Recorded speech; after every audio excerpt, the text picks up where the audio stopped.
is so real. How can I be your Mr. Right? Baby, what I feel is so strong.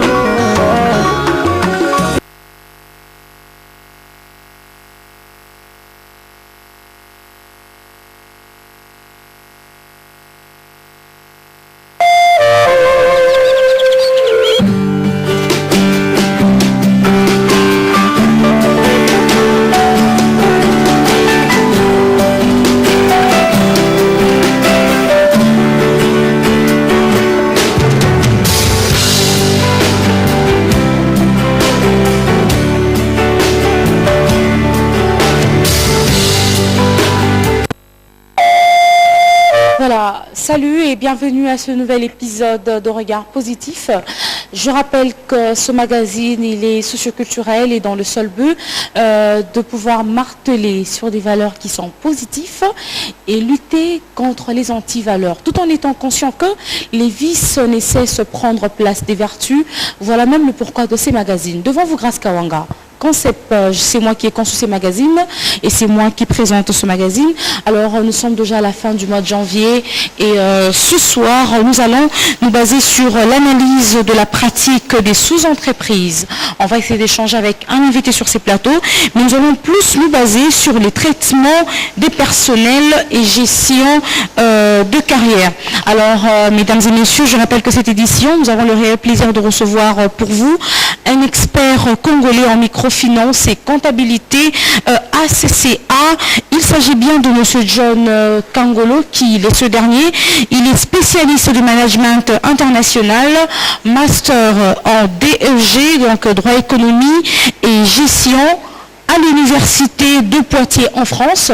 Il est notamment enseignant d'université, chercheur, doctorant en sciences de gestion et cadre financier d'une institution internationale de la place d'Angeté-les-Noms.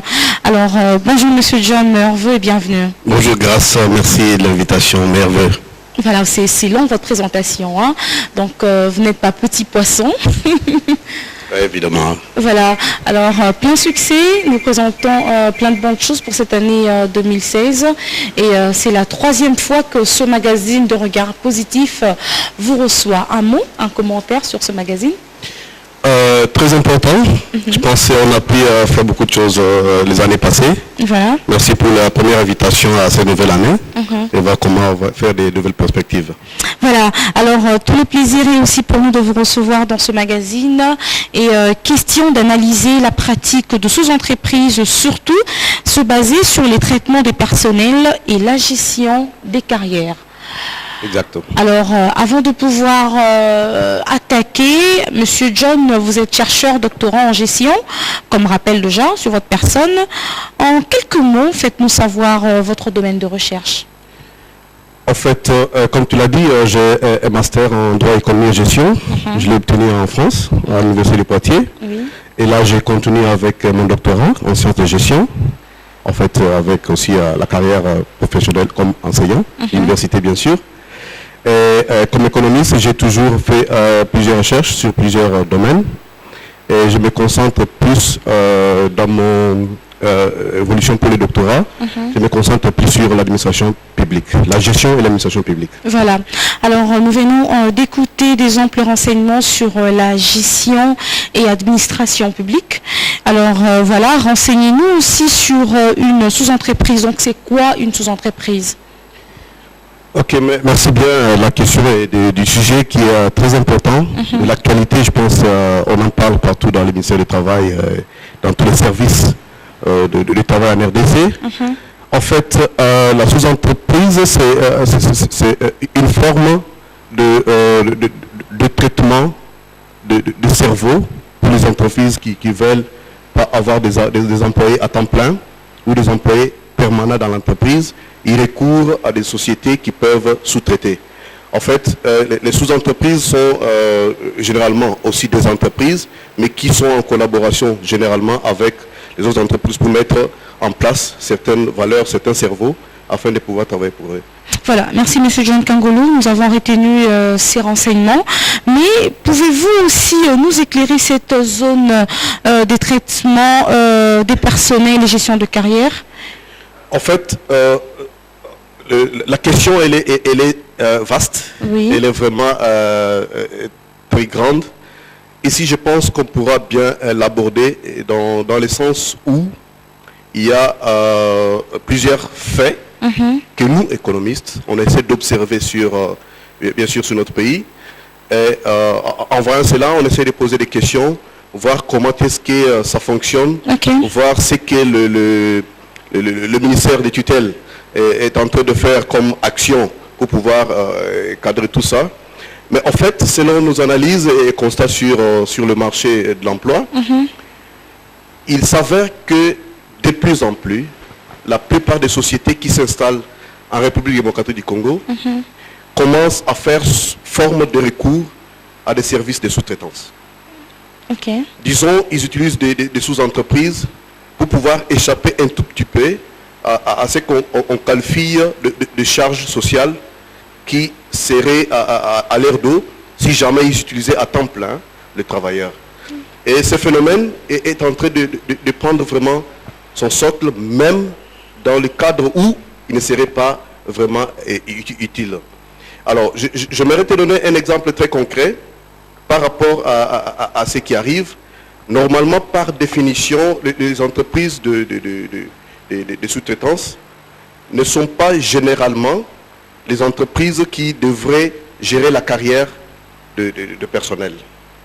En fait, il y a deux formes, et tout ce qui était comme le vendeur de services de placement, c'est-à-dire les entreprises qui étaient nécessairement en charge tout simplement des recrutements, c'est-à-dire ils ont le mandat de recruter pour les entreprises, et les entreprises elles-mêmes vont prendre en charge l'évolution et la carrière des agents.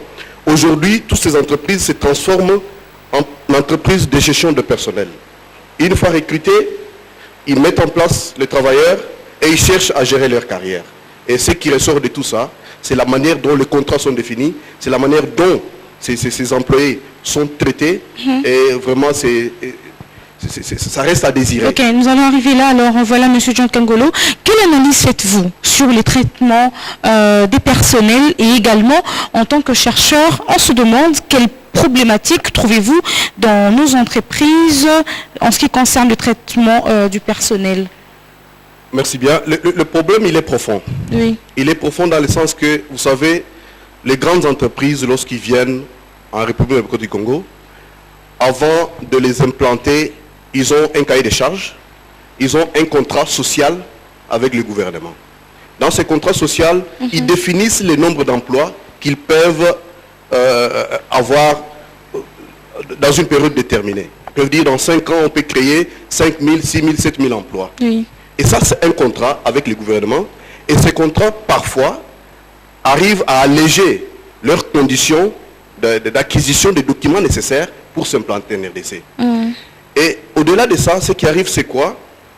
Au lieu qu'ils recrutent convenablement ces staffs, au lieu qu'ils aient ces employés qui doivent fonctionner avec eux dans ces entreprises, comme ça a été défini dans les contrats, dans les cas des charges, ils vont recourir à d'autres entreprises, soi-disant, entre guillemets, des entreprises de sous-traitance. Et généralement, il y en a même qui sont créées par les mêmes entreprises pour pouvoir alléger les charges sociales, pour pouvoir éviter les charges qui incomberaient si les travailleurs restaient permanents dans la société. Et à ce moment-là, il arrive généralement que ça soit difficile à digérer, à gérer, puisque un travailleur qui est placé sous un contrat, sous tutelle d'une agence de recrutement ou sur une agence de sous-traitance, et qui n'a pas un contrat direct avec la société, il ne peut pas gérer continuellement sa carrière. Là, ce sont même les réalités que l'on vit dans ces sous-traitances. Exactement. Non seulement dans la sous-traitance, mais aussi au-delà, dans les entreprises où ces employés œuvrent. Puisque vous savez, quelqu'un qui est recruté au poste de comptable, après 10 ans, dans la même société, une société qui est sérieuse, cet employé doit normalement évoluer dans le temps. Tu peux entrer caissier, tu peux entrer comptable, tu évolues, jusqu'à arriver peut-être au poste de directeur financier. Et cela ne peut être possible que lorsqu'il y a en place un mécanisme de gestion des carrières. Okay. Ce qui fait que quelqu'un qui entre avec un échelon trop bas, en fin de sa carrière, il ressort avec un poste très important. Pourquoi? Parce qu'il a accumulé une bonne expérience, il a beaucoup travaillé, il est resté longtemps dans cette entreprise, il connaît beaucoup de rouages, il connaît beaucoup de tactiques de l'entreprise, et ce qui fait qu'il peut avoir ce qu'on appelle, comment on dit, des échelons qui changent, c'est-à-dire là des promotions. Il change d'échelon, et à ce moment-là, c'est ça ce que nous appelons en principe la gestion des carrières. Okay. Mais qu'est-ce qui arrive lorsque un travailleur est placé par une agence de sous-traitance? Il est difficile, puisque la société qui sollicite le service des sous-traitants, il veut le placer pour un poste déterminé. Okay. Il est recruté comptable, parce que la société ne gère pas directement ses travailleurs. Tout ce qui est comme problème, lacunes et consorts sont rapportés directement à son entreprise de sous-traitants. Il est difficile, il est très peu de cas, où les gens mis en sous-traitance ont pu arracher un contrat avec la société. Ça dépend de la performance de quelqu'un, ça dépend de ses relations avec les gens qu'il a trouvés. Et ça devient très difficile pour quelqu'un qui travaille sous l'égide des entreprises de sous-traitance, arrive à évoluer dans l'État. C'est ça ce que nous décrions, puisque pour des postes permanents dans une entreprise, pour des postes qui ne sont pas saisonniers, pour des postes qui ne sont pas à durée déterminée, on ne peut pas recourir à des postes, à des contrats très courts avec des sous-traitants. Voilà. Et là, il devient très difficile de pouvoir laisser les gens évoluer dans les temps par rapport à la gestion de l'emploi. Certes, je me dis que nous connaissons que vous êtes chercheur, doctorant en sciences de gestion, mais quelles sont vos propositions en tant que chercheur par rapport à toutes ces réalités que l'on vit dans ces sous-traitances? Avant d'arriver aux solutions, il y a un certain nombre d'actions. Moi, comme chercheur, comme économiste, il y a une planche, un niveau auquel je peux faire ma contribution. Mais ici, le problème, il est tripartite. Il y a la responsabilité de plusieurs personnes. C'est d'abord les acteurs de cette action qui doivent agir en premier pour pouvoir éradiquer le fléau que nous sommes en train de décrier. En fait, il y a d'abord la responsabilité des entreprises qui recrutent en sous-traitance.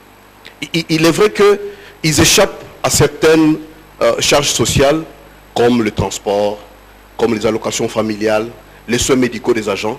Du fait que le travailleur est placé sous-traitance, il ne bénéficie pas de ces avantages. Et l'entreprise s'est dit, ok, pour moi c'est une manière de les éviter, comme ça la personne sera gérée par le sous-traitant. Et l'entreprise de sous-traitance, ils vendent des services. La personne qu'ils placent, pour eux, c'est des services qui sont en train de rendre à la société qui est en face d'eux. Et à ce moment-là, il est parfois difficile. Il y en a certains, je connais certaines entreprises de sous-traitance qui donnent la possibilité des avantages sociaux, des soins médicaux et consorts, mais d'autres non plus. Ils se limitent à un petit contrat où ils donnent seulement le salaire. Permettez-moi de vous arracher la parole, M. John. D'aucuns ignorent que de nos jours aussi les entreprises n'engagent plus et préfèrent travailler en partenariat avec les sous-traitances. Et on se demande même le pourquoi. Oui, je voulais bien citer à ça.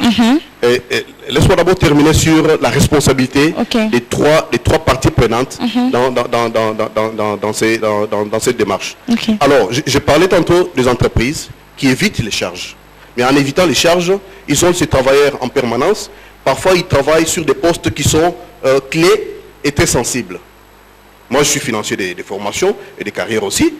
Vous voyez quelqu'un qui travaille aux finances et il est mis sous-traitance. C'est un problème sérieux. Et lorsqu'il met la main dans la caisse de l'entreprise, on va maintenant crier sur le service de l'emploi, on va crier sur l'ONM, on va crier sur l'inspection du travail pour dire voilà, on avait tel travailleur, il a volé, patati patata. Et ça, c'est un problème sérieux parce que l'entreprise n'a pas mis ce travailleur dans des conditions qu'il puisse gérer à bon escient ce qu'on lui avait donné. Pourquoi? Parce qu'il est maltraité par les sociétés de sous-traitance. L'autre responsabilité incombe à ces mêmes sociétés de sous-traitance. C'est là que je voulais donner plus ma contribution. Ok. Étant société de sous-traitance, vous savez que ces entreprises ne sont pas redevables à contribuer des impôts pour ces travailleurs. En principe, comme fournisseurs de services, ils doivent payer la TVA. Oui, normalement. Et de ce fait, le bénéfice qu'ils réalisent sur l'enveloppe qui touche des entreprises qui demandent des services, il est exorbitant, voire très colossal, de très loin supérieur par rapport au montant qu'ils payent aux travailleurs. Un petit exemple. Un ingénieur technicien de télécommunications qui est recruté pour un poste qui devrait être payé 2500 $. Cet argent est versé dans le compte de l'entreprise de sous-traitance. Et l'entreprise qui est sous-traitée, il lui donne 600, 700 $. Calculer, un simple calcul, c'est-à-dire l'entreprise de sous-traitance bénéficie de 70% C'est très méchant. du montant qui devrait être payé directement à C'est l'entreprise. malhonnête aussi. Et dans d'autres pays, vous savez, il y a une régulation en termes de bénéfices. Ils ne peuvent pas faire le bénéfice au-delà même de 50%. C'est trop. Maximum 20%.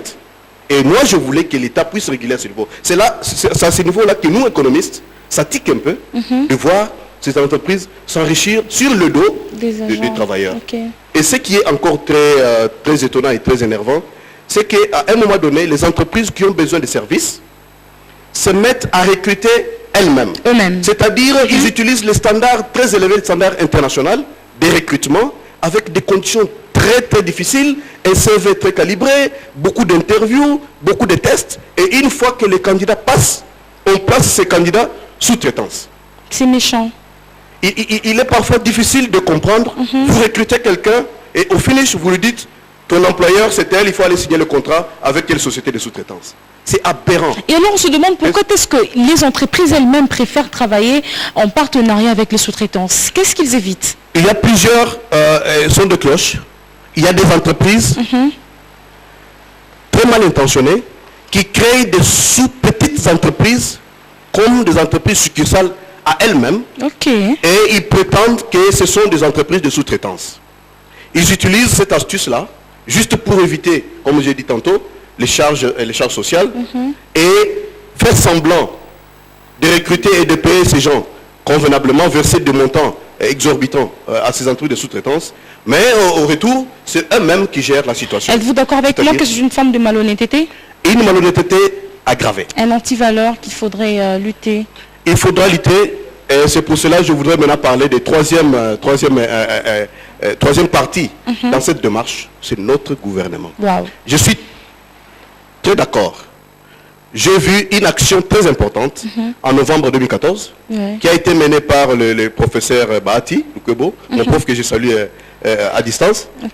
Il a pris une résolution de toutes les entreprises, disons les services de placement qui ont été fictifs, qui n'avaient pas des autorisations de fonctionner normalement. Toutes ces entreprises qui prétendaient être entreprises juste de recrutement et qui commençaient à faire les sous-traitances, environ 49 entreprises ont été suspendues.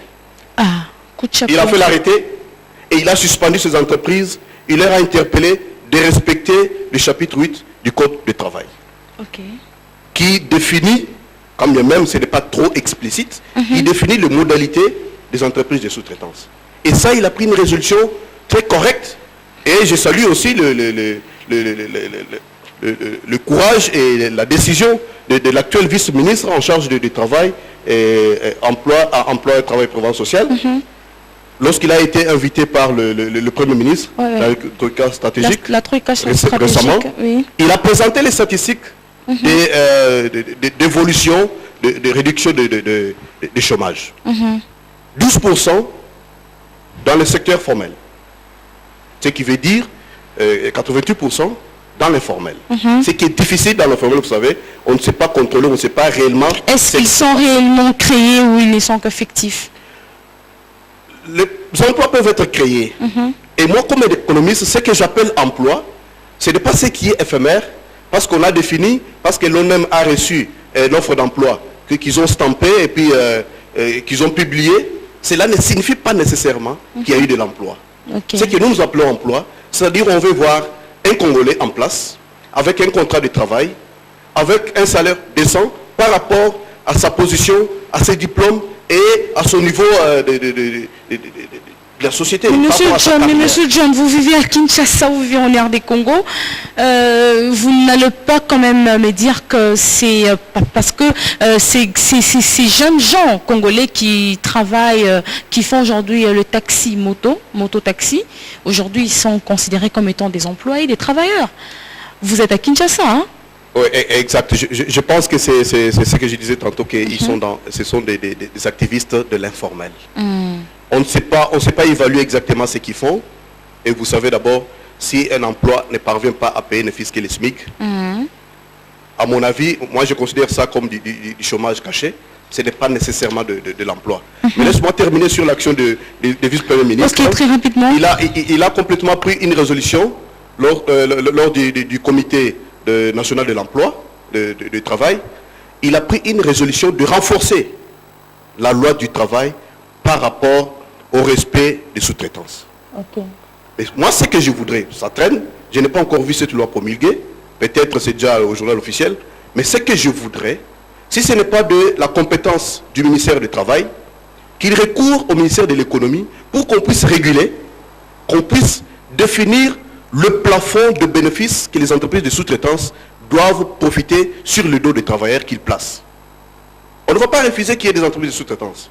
Ils doivent exister pour certaines mesures. Parce que vous savez, il y a des emplois nécessairement qui demandent de services à court terme. Lorsqu'on fait une œuvre de construction, par exemple. Lorsqu'on fait la récolte de maïs. Ça ne demande pas qu'il y ait des emplois stables, permanents. On peut toujours solliciter d'une manière ou d'une autre qu'on trouve des sous-traitants. Il y a des vendeurs ambulants, des actions, par exemple, des entreprises de télécommunications. Ils vendent des cartes SIM pour une période déterminée. Sûrement, là, on va prendre des gens qui peuvent être sous-traités. Mais quelle serait la marge de bénéfice que cette entreprise de sous-traitance va trouver par rapport à ce que l'entreprise qui utilise cette main-d'œuvre verse?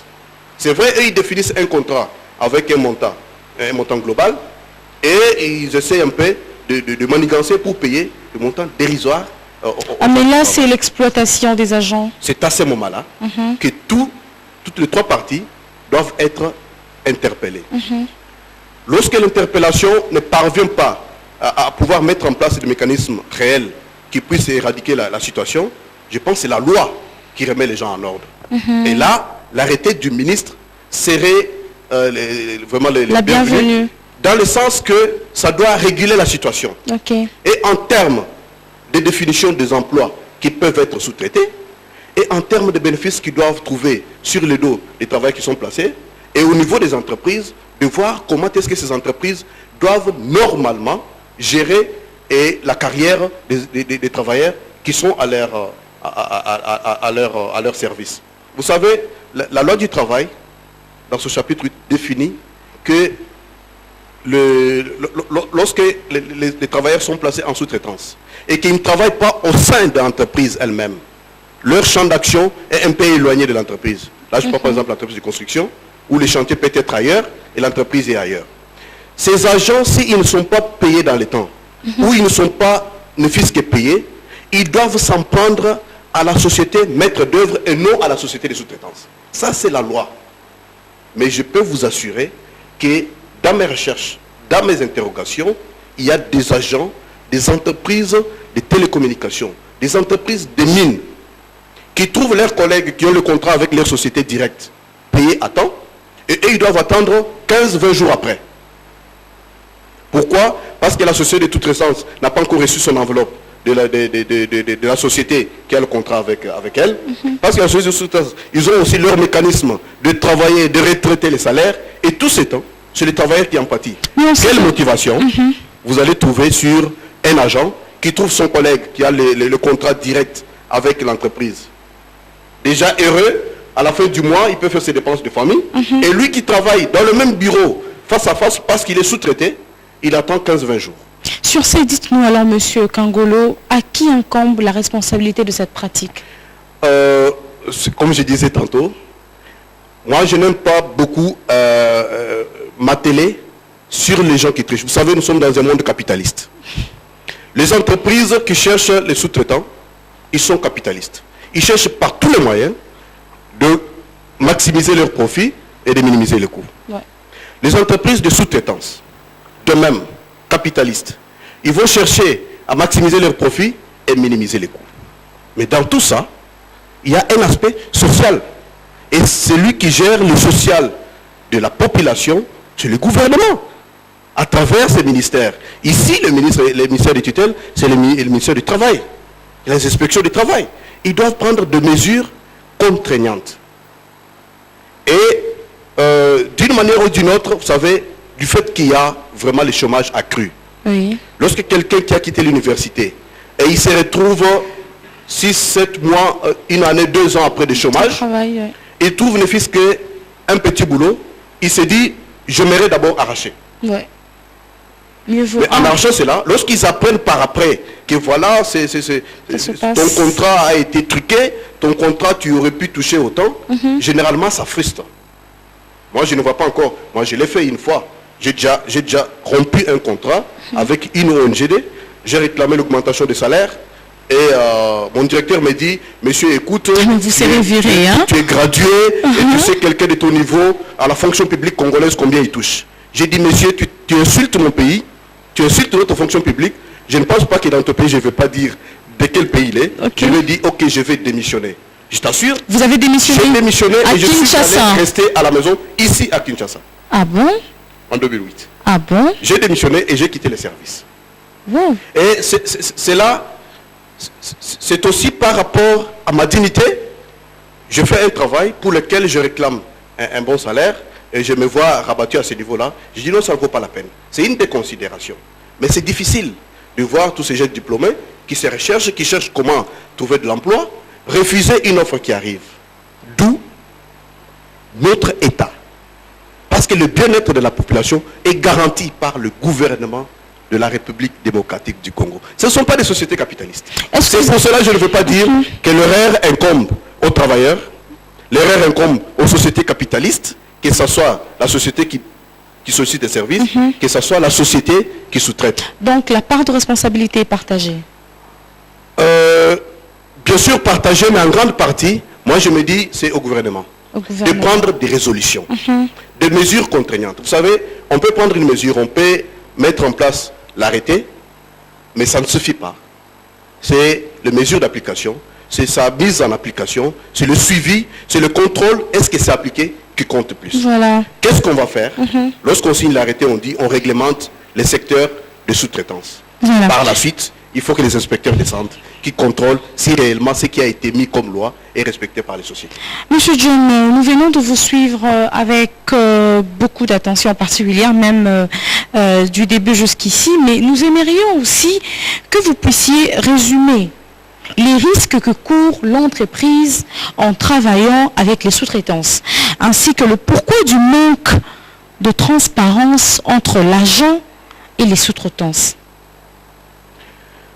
Très bonne question. Est-ce qu'on peut se dire que les sous-traitants sont si responsables?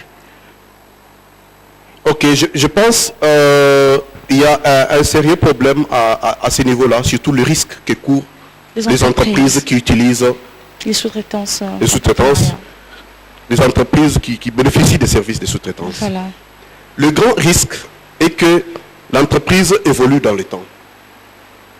Lorsque vous avez des agents que vous ne savez, sur qui vous ne savez pas mettre le contrôle direct, c'est vrai le contrôle dans le cadre de leur exécution du travail, mais ces agents ne sont pas nécessairement sous votre contrôle dans leur évolution dans le temps.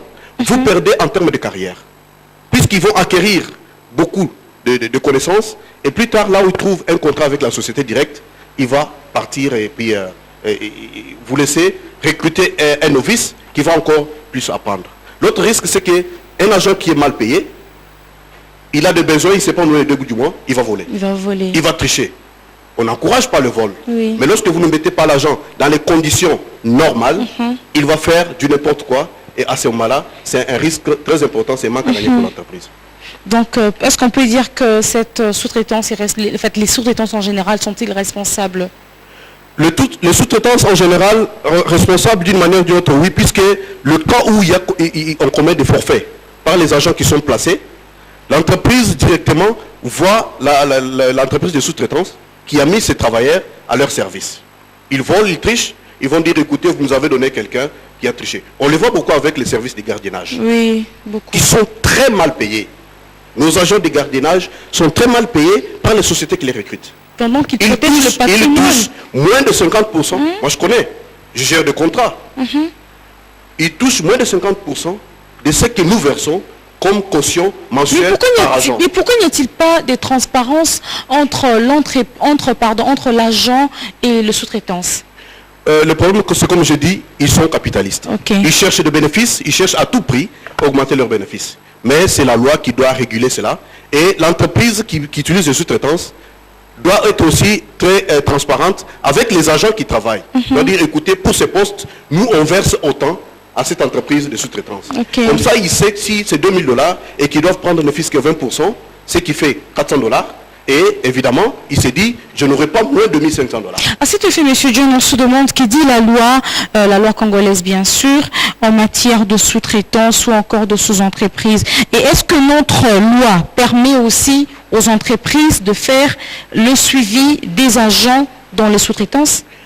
C'est là ce que j'ai évoqué un peu avant. Notre loi n'est pas très explicite en cette matière. C'est pour cela que j'étais en train de solliciter que le vice-premier ministre en charge de l'emploi, travail et prévention sociale puisse signer les arrêtés qui se sont convenus dans la Commission nationale du travail pour pouvoir réguler cette situation. La loi n'est pas très claire là-dessus. La loi définit tout simplement comment est-ce que les entreprises de sous-traitance peuvent fonctionner. Il n'y a rien qui est dit en termes de suivi et de contrôle. Et ça, c'est quelque chose de très important. Ça doit être défini clairement pour que l'entreprise qui utilise les services de sous-traitants puissent être au courant, et les entreprises de sous-traitance puissent être au courant, et les travailleurs eux-mêmes puissent être au courant de comment le mécanisme de contrôle doit être fait afin de pouvoir réguler toutes ces situations. Je pense que ça sera vraiment la plus grande résolution. Alors, qu'est-ce que les travailleurs, à son tour, peuvent faire dans le cas où ils sont lésés? Les travailleurs, ils n'ont qu'une seule démarche. Il y a les inspections du travail. Ils doivent se référer à la loi et amener leur doléance au niveau des inspecteurs du travail. Les inspecteurs ont mandat d'aller dans les entreprises, de vérifier ce qui se fait, et ils ont le monopole de pouvoir vérifier ce que l'entreprise fait et ce que l'entreprise de sous-traitance fait. Et à ce moment-là, ils peuvent recourir à cette voie, mais ça ne peut être garanti que lorsque c'est défini clairement par la loi. Qu'est-ce qu'ils peuvent faire dans tel ou tel autre cas? C'est que je sais, notre loi jusque-là ne définit que la possibilité de travailleurs lorsqu'il n'est pas payé, lorsqu'il y a eu rupture brusque de contrat entre les sous-traitants et l'entreprise qui bénéficie des services, et qu'ils ne sont pas payés, ils peuvent directement acheter en justice l'entreprise qui les utilise, sans parler de leur entreprise de sous-traitance. Ça, c'est défini par la loi. Mais le reste, ça reste encore un flou pour lesquels... Est-ce que ces inspecteurs ne sont pas corrompus, M. Jean-Paul, parce que M. John